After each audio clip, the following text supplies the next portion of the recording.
सत्य और आंखों देखी घटना है। हमारा गांव गोंडा जिले में पड़ता है। यह उस समय की बात है जब गांव में 18-19 साल की उम्र में सब लड़कों की शादी हो जाती थी। उसमें से एक मेरा मित्र रमाकांत भी है। उसकी शादी 3 साल पहले हो चुकी थी और अब उसका गौना भी आ गया था। उसकी बीवी बहुत निडर थी। इसको मैं निडर इसलिए बता रहा हूँ कि उसकी निडरता एक दिन बहुत भारी पड़ गई थी। 3-4 साल पहले तक गांव की अधिकतर औरतें सुबह सुबह उठकर लोटा लेकर नित्य क्रिया के लिए कोई खेत में तो कोई खुले मैदान में जाती थी। वो भी जब गांव के पुरुष लोग सो रहे हो तब जाती थी। कुछ दिन बीत गया तो अब रमाकांत को एक सुंदर सी बेटी हुई। बेटी अभी 8 महीने की थी। उस समय उसकी बीवी सुबह सुबह अकेले उठकर खेत में चली गई, क्योंकि वह तो बहुत निडर थी। लेकिन उस समय वह ना तो हाथ में चक्कू और ना ही माचिस लिया।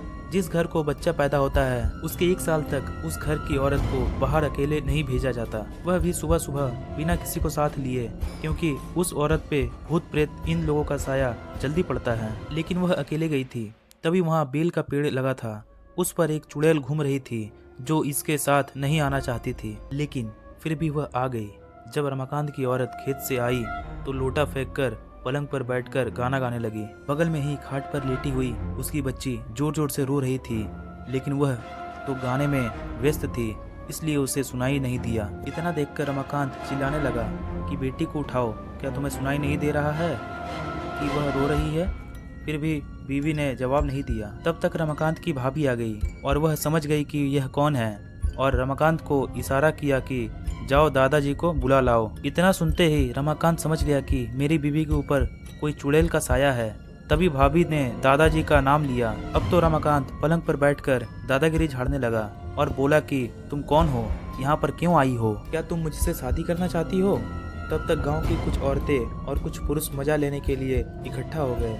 चुड़ैल ने कहा कि मुझ में तुम्हें क्यों दिलचस्पी हो रही है, क्यों मुझसे शादी करने के लिए आतुर हो? तो रमाकांत झट से बोला कि मैं कुछ काम धंधा तो करता नहीं, लेकिन अगर तुम साथ रहोगी तो धन दौलत लाती रहोगी। चुड़ैल ने हंसकर बोला, ऐसा कुछ नहीं है, हमारे में भी कोई ना कोई मुखिया जरूर रहता है जो धन दौलत की रखवाली करता है। तुम चाहो तो हमारी दुनिया में चलो, तब मैं तुम्हें सब कुछ दूंगी, पर अभी नहीं, क्योंकि तुम जीवित हो।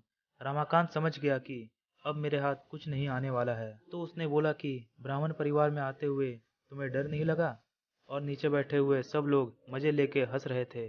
तब तक दादाजी भी आ गए और बोले कि यहाँ से सब लोग हट जाओ और अपने अपने घर जाओ। इतने में रमाकांत की बीवी भी पलंग से नीचे उतरकर सिर पर पल्लू डाल दिया और चुड़ैल भी चली गई।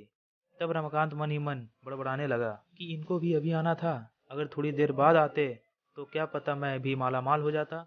बेचारा रमाकांत बहुत दुखी हो गया। ऐसी और भी अच्छी अच्छी कहानियां सुनने के लिए मेरे चैनल को सब्सक्राइब करना ना भूले, और अगर वीडियो पसंद आई हो तो लाइक कर दे। इस कहानी को अपने दोस्तों और परिवार में शेयर करें, और मैं अगली वीडियो किस कहानी के ऊपर बनाऊं ये कमेंट करके बताएं।